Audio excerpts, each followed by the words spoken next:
하나님의 말씀은 누가복음 24장 13절에서 35절까지 말씀입니다.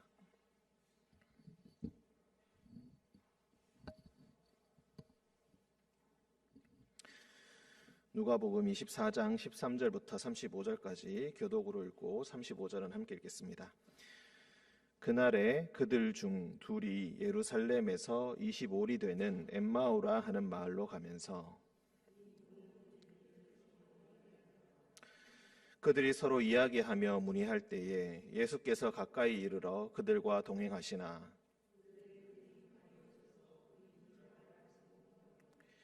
예수께서 이르시되 너희가 길 가면서 서로 주고받고 하는 이야기가 무엇이냐 하시니 두 사람이 슬픈 빛을 띠고 머물러 서더라.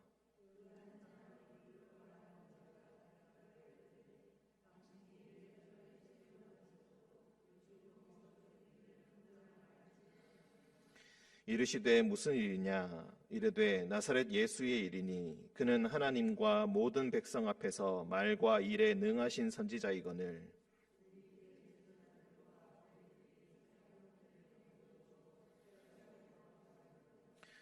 우리는 이 사람이 이스라엘을 속량할 자라고 바랐노라. 이뿐 아니라 이 일이 일어난 지가 사흘째요.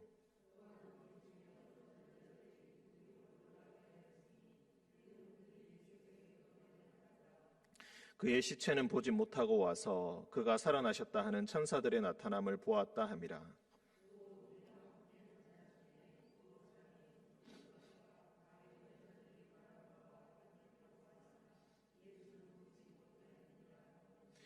이르시되 미련하고 선지자들이 말한 모든 것을 마음에 더디 믿는 자들이여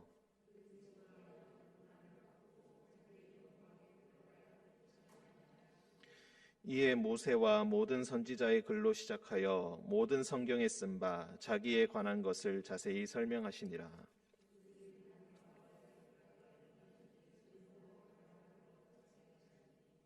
그들이 강권하여 이르되 우리와 함께 유하사이다. 때가 저물어 가고 날이 이미 기울었나이다 하니 이에 그들과 함께 유하러 들어가시니라.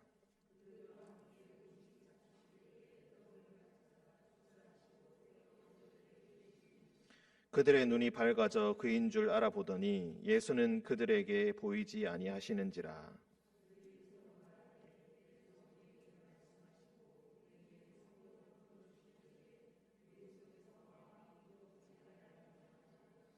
곧 그때로 일어나 예루살렘에 돌아가 보니 11 제자 및 그들과 함께한 자들이 모여 있어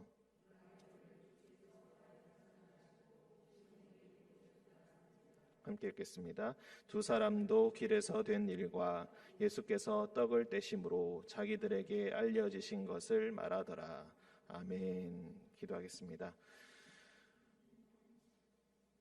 사랑의 주님, 부활주일 다음 날 또 주님 앞에 나와 주님의 말씀 듣게 하시고 깨달음을 얻게 하게 하려고 하시니 참으로 감사합니다. 우리에게 주어진 또 하루, 또 한 번의 기회, 주님 앞에서 더욱더 신실하게 살아가게 하시고 주님을 더욱더 깊이 알아가는 하루가 되게 하여 주옵소서. 부활의 소망과 기쁨이 이 세상의 어둠을 뚫고 모든 이들에게 임하게 하시고 주님의 기쁜 부활의 소식이 좌절 가운데 앉아있는 자들에게 한 줄기 빛이 되게 주님 인도하여 주옵소서. 우리 가운데 주님께만 소망을 두고 주님의 도우심만 바라고 있는 많은 병자들이 있습니다. 주님께서 찾아가 주셔서 위로하여 주시고 그 손을 붙들어 주옵시사 평강과 기쁨과 확신을 그들에게 심어 주옵소서. 거룩하신 예수님의 이름으로 기도드립니다. 아멘.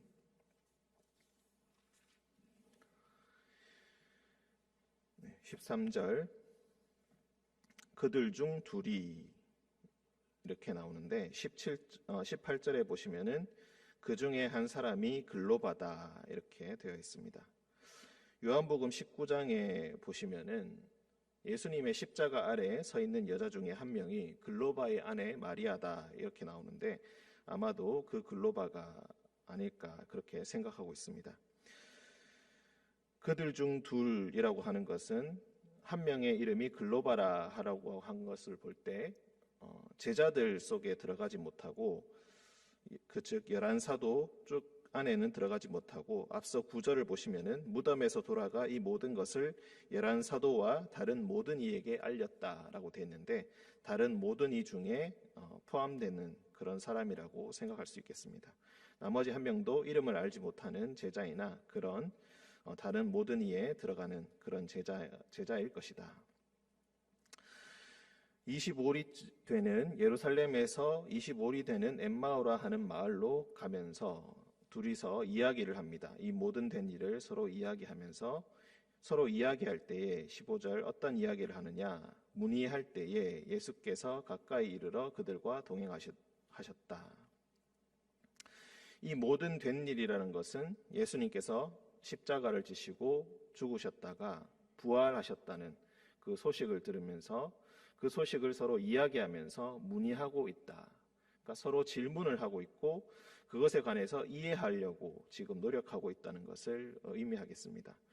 이것을 혹시 나쁜 의미로도 해석하는 경우도 종종 있습니다. 즉 예루살렘에서 예수님의 십자가 소식을 듣고 실망하면서 예루살렘에서 떠나간다라는 식으로 해석을 하기도 합니다만은 엠마오라 하는 마을로 간다라는 것은 복음의 소식이 점점 더 전파되고 있고 십자가의 소식, 부활의 소식이 아직은 이해되지 못했지만 점점 퍼져나가고 있다는 것을 의미한다고 그렇게 긍정적으로 볼 수도 있겠습니다. 서로 그것을 이해하기 위해서 이 소식을 전하면서 왜 이런 일이 일어났는가 서로 문의하면서 이렇게 지금 두 제자가 가고 있습니다. 그때 예수께서 가까이 이르러 그들과 동행하셨지만 그들은 눈이 가리어져서 그인 줄 알아보지 못하게 되었다. 그래서 예수님께서 이렇게 질문을 하십니다. 지금 하고 있는 이야기가 무엇이냐 하니까 17절 하반절에 두 사람이 슬픈 빛을 띠고 머물러 서더라. 받았던 충격과 그 슬픔이 아직도 그들에게 남아 있어서 잠시 가던 길을 멈춰서야 할 정도로 슬픈 그런 상황입니다. 잠깐의 침묵이 지난 후에 그 중에 한 사람인 글로바라 하는 자가 대답합니다. 어찌하여 예루살렘에 있었으면서도 거기서 된 일을 혼자만 알지 못하느냐.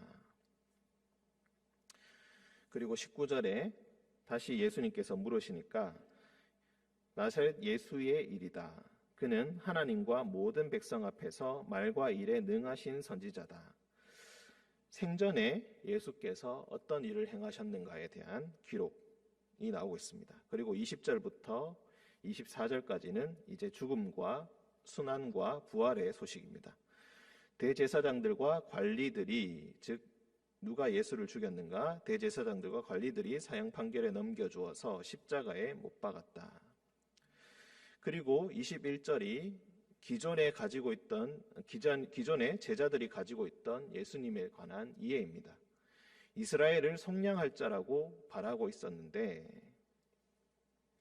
그 바람이 모두 다 끝나버렸다. 그리고 예수님이 죽은 지 벌써 3일이 지났다. 그리고 또 놀라운 소식이 하나 더 있는데 어떤 여자들이 새벽에 무덤에 갔다가 시체를 보지 못하고 그가 살아나셨다 하는 천사들의 나타남을 보았다. 즉 예수님의 부활하신 그 모습은 보지 못했는데 천사들이 나타나서 예수께서 다시 살아나셨다라고 전했다는 것입니다.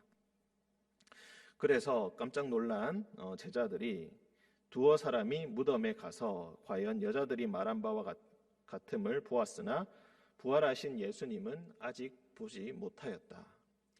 부활하셨다는 소식을 들었는데 부활하신 예수님은 아직 보지 못한 상황이다. 이 모든 일이 어찌된 상황인가? 15절의 표현대로 서로 문의하면서 이런 상황을 이해하기 위해서 지금 두 제자가 노력하고 있다는 것입니다. 이 안에서 참 많은 이야기들이 있습니다. 예수님의 소식을 들었지만 아직은 이해하지 못하는 상황. 우리가 복음의 소식을 들었지만 그것이 아직 내면화되지 못하고 이해되지 못하고 체험되지 못한 신앙. 그저 소식만 내 귀에 들려있는 그 신앙. 아직 그런 신앙의 상황에 지금 두 사람은 처해 있다. 그때 예수께서 이 말을 다 들으시고 그들에게 말씀하십니다. 미련하고 선지자들이 말한 모든 것을 마음에 더디 믿는 자들이여. 책망의 말씀입니다. 미련하다. 그리고 선지자들이 말한 모든 것을 마음에 더디 믿고 있다.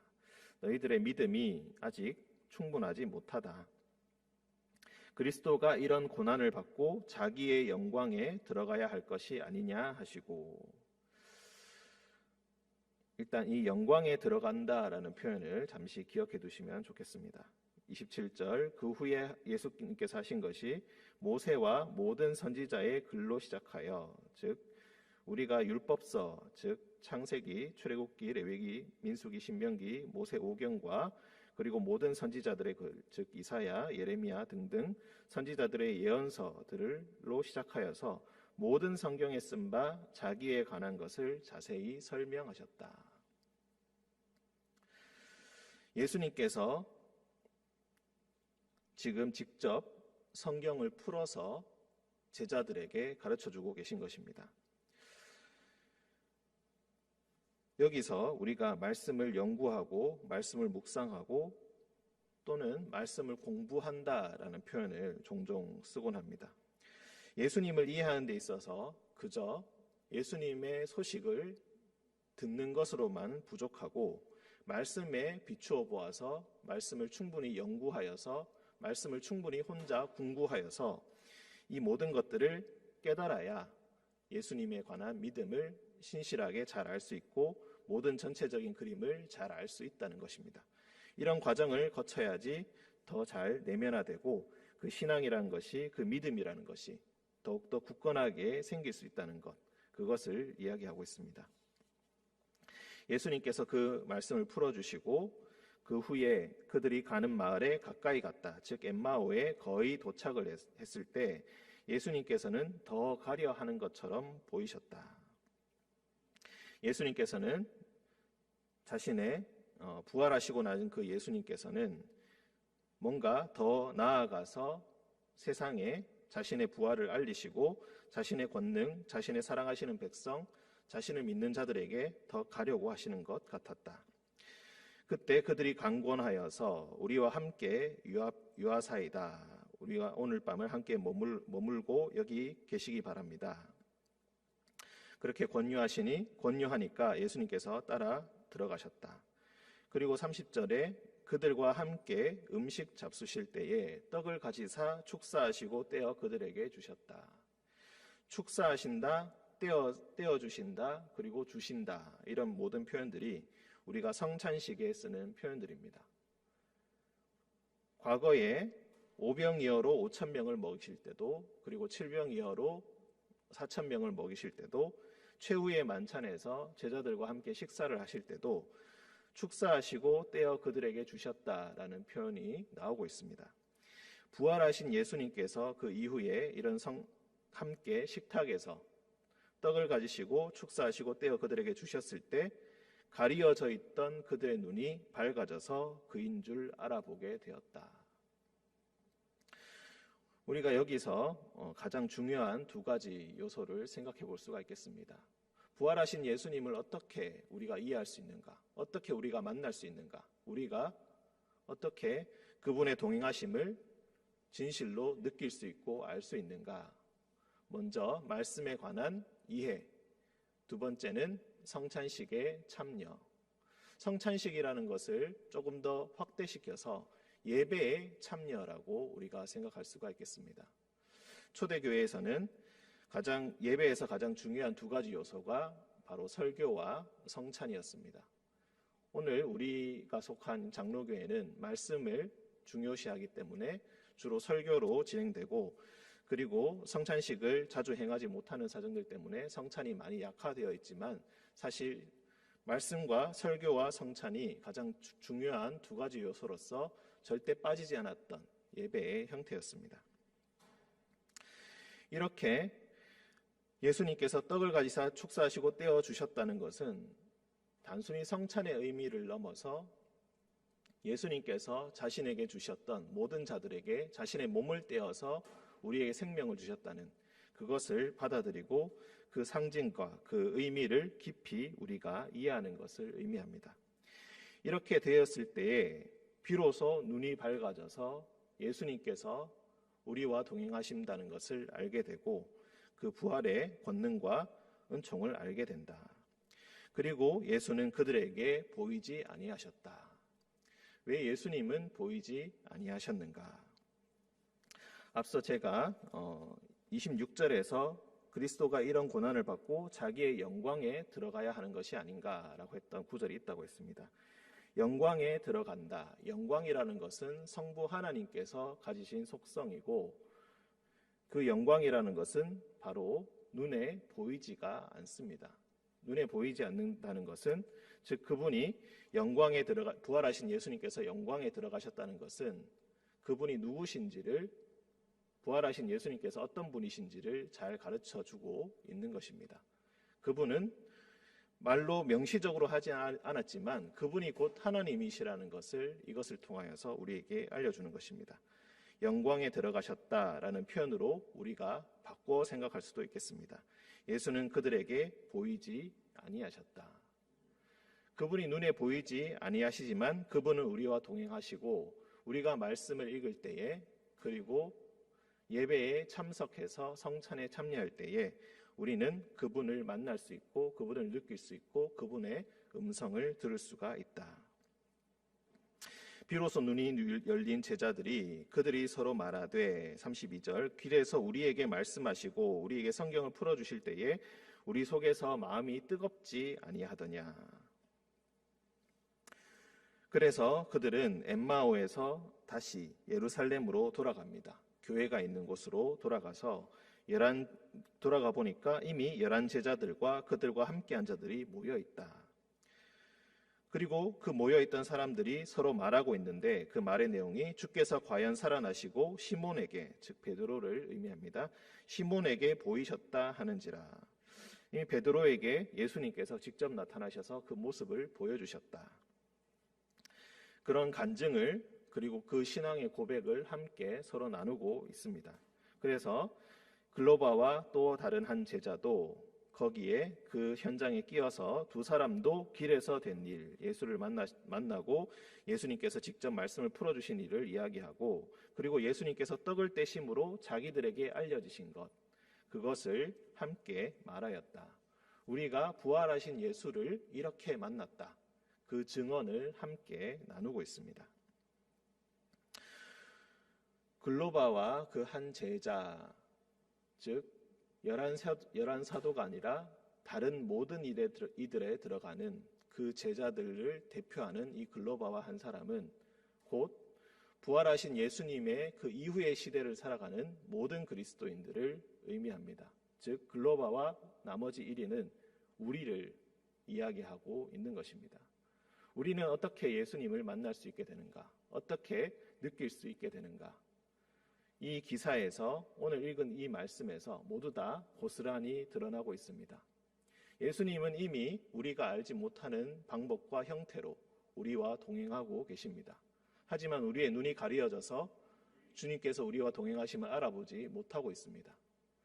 말씀을 통하여서 그리고 예배를 통하여서 성찬을 통하여서 우리와 동행하시는 예수님을 느낄 수 있게 된다는 것입니다. 그리고 그 신앙의 고백, 그 체험의 고백을 함께 나누는 곳이 바로 우리가 모인 이 교회이고 이 공동체라는 것입니다. 또 다른 믿음의 증인들, 부활을 목격한 증인들이 함께 모여서 예수님의 부활하신 그 소식을 함께 나누는 곳, 그곳이 바로 교회입니다. 그곳에서 함께 그 신앙의 고백을 공유하면서 기쁨으로 예배를 드리는 곳이 바로 교회입니다. 이를 고백과 이 부활의 고백이 없는 곳이라면은 우리를 교회라고 부를 수가 없을 것입니다. 어제는 부활절이었습니다. 부활하신 예수님을 우리가 어떻게 만날 수 있는가? 우리는 말씀을 통해서 분명히 들었습니다. 부활에는 증거가 없습니다. 하지만 부활에는 수많은 증인들이 있습니다. 어떤 것으로 예수님의 부활을 증명할 수가 있겠습니까? 우리가 할 수 있는 것은, 우리가 알 수 있는 것은, 그리고 우리가 분명히 느낄 수 있는 것은 수많은 부활의 증인들이 있어 왔고 그 신앙의 고백이 우리에게 전해져 내려왔고 우리 역시 그 고백과 또한 말씀을 따라서 우리 역시 부활의 증인이 될 수 있고 또 되었다는 것을 우리가 고백할 수가 있다는 것입니다. 오늘 이 말씀을 읽으신 그리고 이 말씀을 들으신 모든 분들이 글로바와 같이 그리고 또 다른 제자와 같이 길에서 된 일, 여기서 길이라는 것은 인생을 살아간다, 걸어간다는 것을 의미합니다. 인생을 살아가면서 예수님과 동행하고 그 동행하심을 알아가는, 그 깨닫는 그 역사가, 눈이 열리는 그 역사가 우리 모든 성도님들에게 함께 하시기를 간절히 축원드립니다. 함께 기도하겠습니다. 사랑의 주님, 우리는 알지 못하지만 주님은 이미 우리와 동행하고 계시고 우리는 알지 못하지만 예수님을 아는 그 마음을, 예수님을 사랑하는 그 마음을, 말씀을 들을 때 뜨거워지는 그 마음을 이미 성령님을 통하여서 우리에게 심어주셨음을 우리가 알고 우리가 느끼고 그렇게 고백합니다. 예수님의 부활은 거짓말이라고 주장하는 모든 자들에게 오늘도 부활의 증인이 되어서 예수님을, 우리의 가려졌던 눈이 밝아지고 동행하시는 예수님을 만난 그 부활의 증언을 오늘도 세상 속으로 들고 가는 우리 모두가 되게 하여 주시고 그 부활의 증언으로 말미암아 예수님께서 진정 부활하셨다는 이 기쁨의 소식이, 또 이해할 수 없는 이 소식이 세상으로 계속 전파되게 주님 인도하여 주옵소서. 우리 가운데 믿음이 부족하다면 말씀을 다하여 주시고 말씀을 풀어주시고 우리의 연약한 모습을 예배 속에서 더욱더 가득 채워 주옵시사 우리의 부족함을 주님께서 채워주시고 우리로 하여금 늘 성령 충만함으로 기쁨을 누리게 하여 주옵소서. 거룩하신 예수님의 이름으로 기도드립니다. 아멘.